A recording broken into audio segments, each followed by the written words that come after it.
Hoje é o dia do poeta de literatura de cordel. E é claro, para nós ilustrarmos esse dia tão importante, a gente trouxe um cordelista aqui, porque é assim que se fala para esse poeta, para esse segmento da poesia, do cordel. Então é o cordelista. Samuel de Monteiro, bem-vindo ao Mulher.com. Gratidão, gratidão. E no cordel a gente se apresenta um pouquinho diferente, né? Mais ou menos assim. Sou Samuel de Monteiro, Paraíba é o meu estado, sou filho de repentista e nasci abençoado. Deus me deu a poesia e o meu cordel bem rimado. Ai, que lindo! Ou seja, é assim que você se apresenta. É assim que em cada evento que a gente faz, é assim que se E na começa. Paraíba, tem nomes e assim, é recorrente as pessoas usarem do cordel até para liberar a alma, colocar a poesia de uma forma até mesmo regional. A Paraíba tem muitos cordelistas, sim. né? Leandro Gomes de Barros, que é o pai do cordel, ele é de Pombal, da Paraíba, né? Então o cordel nasce na Paraíba. E o mais interessante da literatura de cordel é que quando você olha lá para o início, ela é baseada na oralidade. É uma poesia oral. Ela começa como oralidade e vai para o papel à medida que fica algo mais acadêmico, de mais escritas, né? Então, imagine isso lá no início do século passado, as notícias chegavam nas cidades através de um cordel. Então o cordelista ele era conhecido como o jornalista do sertão. Uau! Essa eu não sabia. Pois é, ele era conhecido como, até os anos 60, 70 ainda tinha essa alcunha, né, do jornalista do sertão. Por quê? Você imagina o nível de analfabetismo que tinha naquela época, né, na metade do século passado para trás principalmente, então poucas pessoas eram leitoras, sabiam ler e escrever. Então aqueles poucos que sabiam ler e escrever eram os que levavam essa história rimada, porque a rima ela faz com que você memorize aquela história melhor, né? Mesmo que você não decore as estrofes, os versos, mas você decora o conteúdo. Então era assim que as histórias chegavam. Não é? Então tem muitas histórias conhecidas do sertão. Por exemplo, Josina, a Menina Perdida, uma história famosíssima que aconteceu no Juazeiro, em que uma criança se perde e aí isso vira uma notícia, né? E graças ao padre Cícero Romão, ela é encontrada, né? Segundo essa história, ela encontrou com o padre Cícero, né? Que a resgatou, segundo a história, né? Então, assim, é muito interessante porque tem muito disso. Outra coisa que eu acho... E a notícia contada virou cordel. Virou cordel. E aí essa notícia fica correndo de sítio em sítio. Porque a gente tem muito isso na zona rural, né? A zona rural, ela é o celeiro da poesia, o celeiro das cantorias e o celeiro da literatura de cordel para se propagar esse conhecimento, né? Então, é uma arte que é... É uma arte, mas é uma arte que é para poucos, porque tem não só a rima. Rima é fácil, mas quando você tem que fazer a construção, o que um cordelista precisa observar na construção de um verso? Vamos lá. Assim, uma coisa assim, parece que é uma coisa muito complexa, assim, que é uma coisa complicadíssima. Mas o cordel ele vai usar uma estrutura que a gente conhece na música popular, é muito comum, que é a redondilha maior. Então a redondilha maior que é uma poesia com 7 sílabas poéticas. Então a maioria das canções brasileiras, das canções na verdade como um todo, populares, elas são em 7 sílabas. Diz inclusive que é o ritmo da fala. Ó, é o ritmo da fala, isso aqui tem uma métrica. É o ritmo da fala que guia a nossa conversa. É uma métrica, né? Então, você vai ter a métrica como primeiro elemento de um cordel. O segundo elemento vai ser a rima, que são os significados, né, dos finais das sílabas. E nós vamos encerrar com a oração. O que é a oração? É o sentido da estrofe, é o sentido da história. Então, um cordel precisa ter começo, meio e fim. Então, é uma história contada dessa forma. E é interessante que você usa a oração como regra do português, como a frase, né, a composição da frase é a oração. Sim. E aqui para nós, como é uma TV de evangelização, você fala de oração, a gente já pensa em oração assim, né? Mas é a oração do português. Do português. Uma oração também é uma poesia. Uma oração também é uma poesia. E você fez um cordel em forma de prece. Uma prece em forma de cordel. Que é uma prece em forma de cordel. Sim, que a gente vai ter aqui daqui a pouquinho. Ah, então reserva ela. Tá reservada, porque assim, a própria oração, ela tem a cadência. O Pai Nosso é uma poesia. É uma poesia, o Pai Nosso, uma poesia divina, literalmente divina, né? Só que ela é uma, vamos dizer, digamos se fosse uma poesia, de fato, escrito por um escritor natural, e não o Cristo, seria uma poesia contemporânea, porque os versos são mais soltos, mas o Pai Nosso que estás no céu, santificado seja o vosso nome. Tem uma métrica, né? É um decassílabo aí. O que te levou a escrever o cordel? Uma coisa interessante para nós nordestinos, para nós sertanejos, nós somos muito ligados à família. Não que todas as pessoas do Brasil não sejam, mas eu sinto que nós temos essa raiz muito forte do avô, do pai, né? dos antepassados mesmo. Então, meu pai, que faleceu no ano passado, está com menos de um ano, era meu parceiro de poesia, tem muita coisa que nós escrevemos juntos. Ele era repentista, ele começou a escrever com 15 anos, fazer poesia de repente, que é diferente do cordel, né? Porque é no improviso. E ele escrevia cordel também, obviamente. E aí eu, muito pequeno, com 6 para 7 anos ali, as brincadeiras nossas em casa era brincar de rimar. Então, filho, o que rima com cadeira? Brincadeira, besteira. Né? Então foi brincando de rima que eu comecei a gostar de cordel. E lembro-me bem, quando eu tinha cidade, que meu sonho era aprender a ler e escrever. Por quê? Porque meu sonho era ler um cordel. Então depois que eu aprendi a minha primeira juntada de sílaba, formei palavra, eu fui correndo para um cordel e nunca mais parei de ler. Então isso me levou para a literatura de cordel naturalmente, até porque também, no sertão, a gente é muito ambientado nessa cultura. Hoje, nas escolas, você tem cordel como lição, né? Então você tem muito essa ambiência da poesia popular, né? Então foi isso que me levou para essa poesia tão mágica, eu acho incrível.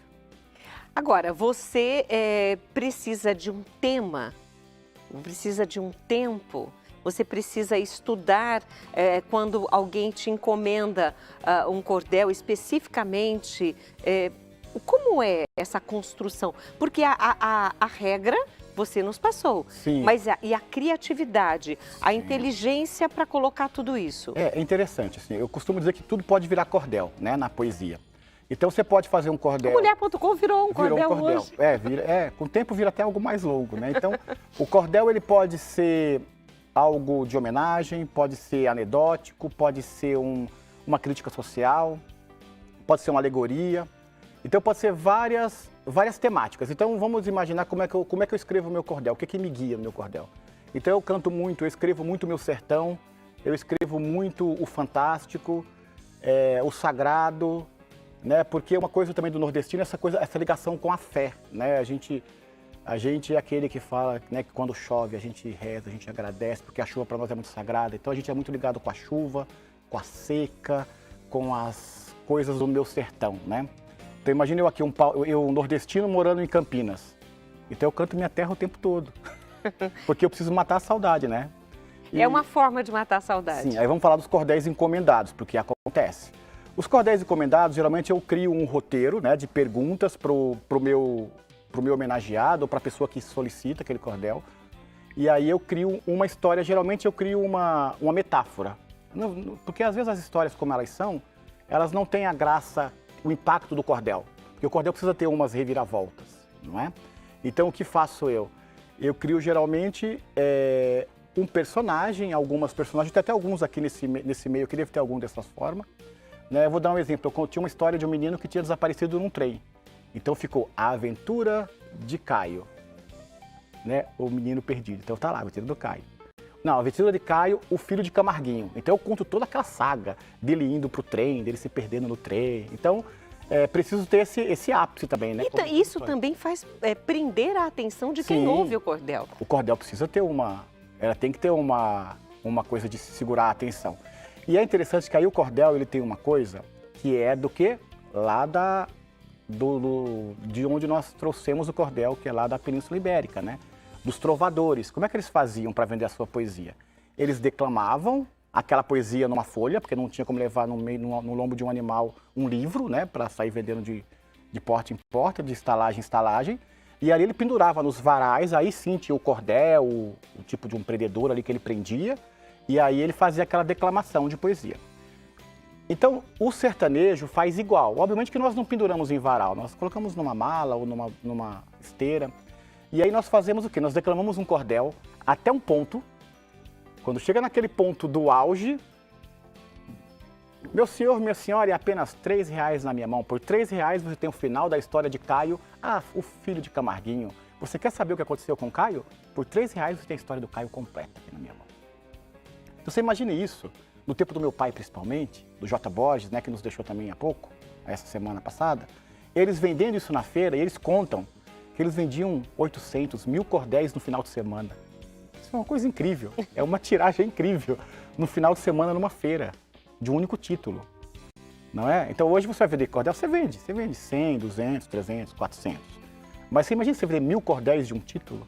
E um fim de semana? Num sábado. Um sábado. Na feira, só do gogó, declamando a história até um pedaço e o povo tudo em volta ali. Querendo saber o final da história. Querendo saber a história, exatamente, era assim. Então era assim que funcionava, então isso é muito medieval. E olha, hoje você apresenta os seus cordéis em um dos formatos, é através... Do folheto. Do folheto. Isso. É dessa forma aqui. Dessa forma, do folheto. Inclusive, esse aqui que você está vendo, ele tornou-se um curta. Curta-metragem, Ó. é título homônimo, A Lenda dos Cavaleiros da Água. Já está correndo prêmio aí já, inclusive foi gravado em Monteiro, na minha cidade. Foi gravado em Monteiro? Gravado em Monteiro, com artistas... Buda Lira faz parte dessa história, né, que é o que fez Mar do Sertão, né, também tá aí. Então eu vou vender o seu cordel vende aqui. Aí, vende olha. aí. O poeta é o mensageiro de histórias escondidas. Ele tem olhar ligeiro, desvenda causas perdidas. Transforma o acontecido, faz ser sem nunca ter sido. É como um rio que deságua, num mar que só se renova. Essa história é uma prova, os Cavaleiros da Água. Agora, se você quiser saber o restante, fica comigo porque a gente vai para o próximo bloco e aí você vai saber um pouco mais da história. Não precisa comprar o cordel agora, mas fica comigo no próximo bloco, tem mais. Eu me sinto no sertão, ao ler poema rimado, vinho som forrosado, pés descalços nesse chão, eu fico sem condição comendo cuscuz com leite. Ao ver de chita, o enfeite, manteiga e queijo de coalho, coloral dente de alho, baião de dois, um deleite. Eu me sinto no sertão, ouvindo o nosso sotaque, comprando algum badulaque, ouvindo o rei do baião, me acelera o coração. O som do bendito oxente, que sai da boca da gente numa voz bela e sonora, o sol no romper da aurora, deixando o dia mais quente. Eu me sinto no sertão, no gosto da rapadura, ao lembrar da vida dura, de um tempo de provação, das festas de São João, dos parquinhos da cidade, daquela simplicidade da nossa gente matuta, que mesmo com tanta luta encontra a felicidade. Eu me sinto no sertão quando me deito na rede, quando vejo na parede um quadro com oração, as festas de louvação, casa antiga no terreiro, a sombra do abacateiro, o som do galo avisando que outro dia está raiando no mesmo horário certeiro. Eu me sinto no sertão quando vejo gente amiga, quando ouço uma cantiga cantada com emoção, histórias de assombração, cordéis de herói ou princesa, comida farta na mesa. No Sudeste é diferente para nós rever um parente. É sempre grande surpresa. E eu me sinto no sertão, na velha casa do norte. A saudade bate forte quando escuto uma canção. Dois poetas em ação, na inspirada cantoria, rimas trazendo alegria, sentado em tamboretes, de retalho 2 tapetes, numa noite de poesia. Uhul! Eu tô me sentindo no sertão agora. Ó, é um pouco, você traduziu no cordel um pouquinho de cada nordestino. Da minha saudade, né? Da sua saudade. É a saudade que a gente sente aqui, então eu sempre brinco assim, quando eu vou numa casa do norte, né? É uma maneira de eu me reconectar com as coisas da terra de maneira mais rápida, né? Eu costumo ir todos os anos, né? Todo nordestino volta para casa, não tem escapatória, então todo ano eu estou lá. Todos os anos eu ia visitar o meu pai, no mínimo 1 ou 2 vezes no ano, no mínimo 1, 2 com mais frequência. Mas a minha ideia é continuar voltando na minha terra, porque eu tenho a minha origem, tenho os meus amigos, tenho... Suas raízes estão As minhas lá. raízes estão lá, exatamente isso. E pensando também nessa raiz de cordel que está aí dentro desse coração, que não sai mais, eu queria que você falasse. Nós encerramos, né? Eu li somente a primeira estrofe, mas esse cordel aqui você trouxe inclusive a xilogravura. Sim. Me conta, como é isso para fazer um cordel como esse? Sim, então esse cordel ele nasce de uma história fantástica, né? Baseado aí numa vivência da seca com o sagrado, com a chuva, né? Uma história de muito afeto, eu costumo dizer. E aí, quando a gente faz um cordel, como é que funciona? Então, eu tenho uma inspiração da história. Depois dessa história, eu faço uma sinopse para o xilogravurista. Xilogravurista é quem faz a xilogravura. Porque né? ele vai esculpir na madeira. Ele vai esculpir na madeira. Então, quem foi meu parceiro por muitos anos em xilogravura foi o J. Borges, né? Que nos deixou esse final de semana. Inclusive está assinado ali, né? Nessa xilogravura. Sim, ele sempre assina. É uma marca dos xilogravadores, né? Ou xilogravuristas. Então o J. Borges me fez essa capa. Eu falei, Jota, eu preciso de uma capa onde represente 3 cavaleiros em 3 planos diferentes. E aí ele faz o desenho dele. Geralmente, quando é um artista que você não conhece, ele manda prova para você ver. Mas com o J. Borges você não precisa de prova, né? Você só faz o que vem. Então é assim que funciona. Aí a imagem, ela sempre combina muito com a história, né? Então o cordel e a xilogravura, eles andam sempre juntos. Principalmente dos anos 70, dos anos 1970 para cá, né? Então, que vem aí o advento do movimento armorial com Ariano Suassuna, que junta essas culturas todas, porque acho que o grande momento da literatura de cordel e dessas culturas que a gente chama de culturas populares, primitivas, né? É que Ariano Suassuna foi um paraibano também de grande valor, que ele teve a inteligência de achar a palavra certa seria o erudito no popular. Então, ele cria o movimento armorial a partir disso, com músicas de quintetos violados, com artes plásticas baseadas na xilogravura, com a literatura baseada no cordel, e daí que vem tantas peças e filmes que a gente vê do Ariano hoje. Então, toda essa alegoria, ele transforma isso numa arte erudita, porém popular. Então, isso é uma coisa de... Eu amo ouvir as entrevistas com Ariano Suassuna, gosto da maneira como ele fala de Deus, daquilo, da fé, daquilo que ele acredita. Sim. É de uma profundidade. Sim. Né? E o nordestino tem muito disso. A fé está sempre aliada a tudo que ele faz. Sim, sim. O nordestino ele tem que ter fé. Não tem muita saída.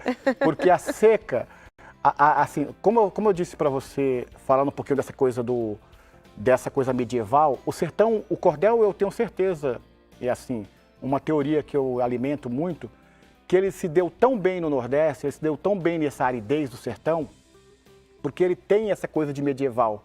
Você vai encontrar no sertão casas de pedras, cidades mais antigas, ruas mais embrutecidas. Então, esse clima medieval traz também uma dureza em que a fé se faz necessária para você rompê-la. Então, geralmente, o nordestino... se você não tem fé, você perde a esperança. E o povo não perde a esperança. Sim. Isso é muito bonito de ver. Sim, você já viu o nordestino sem esperança? Não existe. Não tem? Não tem, entendeu? Ele confia sempre, porque a gente aprende isso desde pequeno em casa, a gente aprende isso... esse cordel que a gente estava falando sobre ele virou um curta-metragem e tem muito sobre isso. Mas já é possível? Ainda está correndo premiações ainda, né? Tá. Então, depois ele vai para o grande circuito, né? Vai para as TV, agora as TVs, né? Pela assinatura aí que existe, os canais. Então, os aplicativos, né? Então, esse tipo de situação, você vê muito isso da fé. E então, a fé para o nordestino é algo, acho que é inerente ao viver. Mesmo aquele de pouca fé, ele vai ter fé. Ele não tem, é impossível você não ter... Você vai ter o famoso ateu que fala graças a Deus. Lá você tem esse. E eu queria aproveitar os seus dons, porque você fez um cordel trazendo a pessoa para a oração de uma maneira tão poética, tão bonita, que eu gostaria muito que você dividisse com o pessoal de casa. Pode ser agora? Mas se você quiser. Lógico, vamos lá então. Explica só para as pessoas receberem de uma maneira diferente. Sim, vamos lá. Então, eu escrevi uma prece que eu senti uma necessidade de fazer uma prece rimada. Ele é no estilo de cetílias, não é? Onde você vai ter toda uma conversa com Deus, uma conversa consigo, né? Internalizar essa conversa com Deus e senti-la a cada verso, a cada estrofe, para que a gente consiga, de fato, encontrar a leveza, a paz, a bondade que existe em cada um de nós. Então essa foi a intenção dessa prece. É uma prece humilde, inspirada, mas eu acredito que ela traz um pouco de cada um de nós. Vamos é mais ou ouvir. menos assim, a prece. Ó Pai de amor e bondade, eu peço que nesse instante derrames as tuas bênçãos ao meu lado e bem distante, protegendo os desvalidos e aos que estão perdidos, mostre o caminho adiante. Que eu seja perseverante na busca do crescimento, que os tropeços dessa vida sirvam de ensinamento. Peço que me dê coragem para cumprir nesta viagem o meu progresso a contento. Senhor, me mantenha atento ao pensamento daninho. Afaste o ódio, a vaidade e o orgulho do caminho, a raiva, a mágoa, a tristeza. Me preencha de leveza do teu amor e carinho. Que o meu lar seja meu ninho, meu lugar de aprendizado. Que eu seja mais paciente, mais bondoso, delicado. Que a minha fala transmita e que a palavra reflita o quão sou abençoado. Que o nosso planeta amado seja envolvido em amor. Que não tenhamos mais guerras, que o bem supere o rancor. Que o perdão seja presente, o servir humildemente um curativo para a dor. Que possamos dar valor aos nossos avós e pais que nos deram essa chance de crescer um pouco mais. Que em nosso coração guardemos a gratidão sem esquecê-los jamais. Sei que já pedi demais, mas peço que nos proteja. Que olhe pelos doentes, por aquele que enseja, no seu lar mais harmonia. Encerro com alegria, graças a Deus. Que assim seja. Amém. Amém.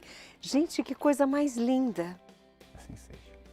Como que as pessoas têm acesso, conseguem entrar em contato com você? Suas redes sociais estão disponíveis? Tem cordéis para que as pessoas possam conhecer? Ou é só o primeiro verso para o pessoal comprar? Não, eu tenho um canal. Eu tenho um canal chamado Cadeira Poética. Cadeira Poética. Está no YouTube. Lá tem mais de 350 poesias, tem muita coisa. A prece está lá, inclusive. Então, se as pessoas quiserem ouvir, né, assistir gratuitamente, que eu estou declamando, tem cordéis meus, cordéis de meu pai, cordéis de grandes cordelistas da história, como o próprio Leandro Gomes de Barros, tem alguma coisa dele, Chico Pedrosa. Então, é um canal de poesia, não é? De poesia. Nós estamos liberando o Instagram Samuel de Monteiro, né? E o seu WhatsApp. Isso. Mas lá também tem informações para que o pessoal possa entrar em contato com Lá tem os você. links para todos os lugares. Meu querido, eu quero agradecer a tua presença hoje aqui Eu no que programa Mulher.com. Foi de uma riqueza muito grande, uma riqueza cultural.